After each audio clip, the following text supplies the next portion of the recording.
सांगाल, कोरटकर दुबईला पळून गेलेल्या चर्चा सुरू आहेत. आता तो दुबईला गेलाय का जपानला गेलाय याचा तपास करायची जबाबदारी ही सर्वस्वी पोलीस प्रशासन आणि गृह मंत्रालयाची आहे. जो प्रशांत कोरटकर छत्रपती शिवरायांच्याबद्दल अपशब्द काढतो, जिजामातांचं चरित्रहनन करतो, तो पळून जातो आणि तो ह्या सरकारला किंवा या पोलीस प्रशासनात सापडत नाही, ही खरोखर दुर्दैवाची बाब आहे.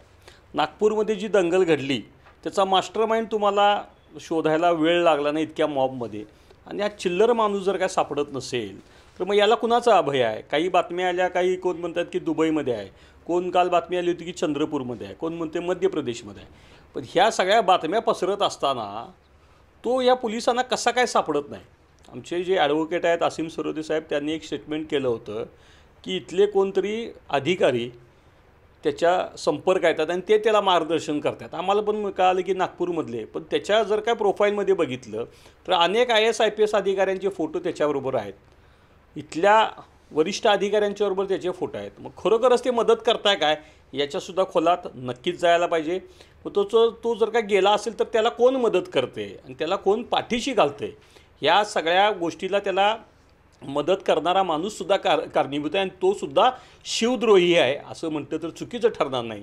ज्या आविर्भावात त्यानं इंद्रजित सावंत यांना फोन केला, आम्ही ब्राह्मण घेऊन येतो, तुम्ही मराठ्यांची ताकद काय आहे ते दाखवतो, म्हणजे मराठ्यांना दाखवतो आमची ब्राह्मणांची काय ताकद आहे, तुझा महाराज पळून गेला, बाजीप्रभू नसते लढले पळून गेले, अशा वल्गना करणारा म्हणजे हा भोलटा हाच स्वतः शिपूड घालून पळून गेला आणि एवढे दिवस पळतोय.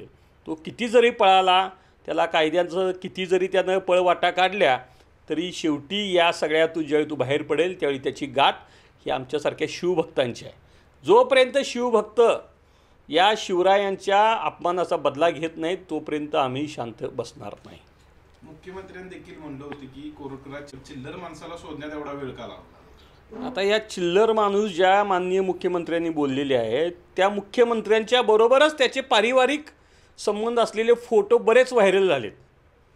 मग मुख्यमंत्री ही चिल्लर खिशात घेऊन फिरतात का, किंवा त्यांनी ही चिल्लर खिशात लपवले का, असा सुद्धा आम्हाला संशय आहे. आणि मला वाटतं की इतका चिल्लर माणूस आणि इतक्या मोठ्या लोकांच्या वावरतो, म्हणजे मध्यंतरीसुद्धा अशा बातम्या आल्या की काही IPS अधिकाऱ्यांच्या बदलीमध्ये सुद्धा तो म्हणजे इन्व्हॉल्वमेंट त्याची असते. मग आता कोण पाठीशी घालते यात काय 100% दिसून येते की सरकारच त्याला पाठीशी घालते आणि त्याला पाठीशी घालण्यासाठी बरेच विषय उकरून काढलेले आहेत असं म्हटलं तर चुकीचं ठरणार नाही. कोर्टाने जामीन नाकारलेला आहे, कोरटकरला कोणत्या अटक होऊ शकते? कारण यामध्ये काय हस्तक्षेप होत आहे असं तुम्हाला वाटतं? ते कोल्हापूर पोलीस मला वाटतं की 2 त्यांनी त्यांच्या पोलिसांच्या तपास अधिकारी जे आहेत ते काही नागपूरला आहेत, एक मुंबईला आहे.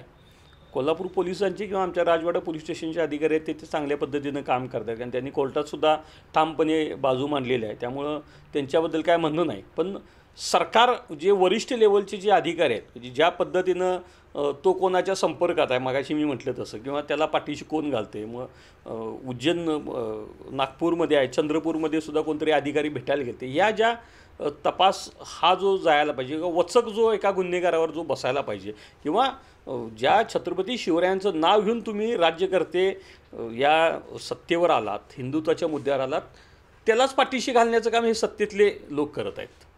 आज तुम्ही जुना राजवाडा पोलीस स्टेशनला जाणार आहात, काय? आम्ही आता एक मागणी करतो की त्याचा पासपोर्ट, त्याच्या ज्या अर्धांगिनी आहेत त्यांच्याकडून त्याचा पासपोर्ट जमा करून घ्यावा.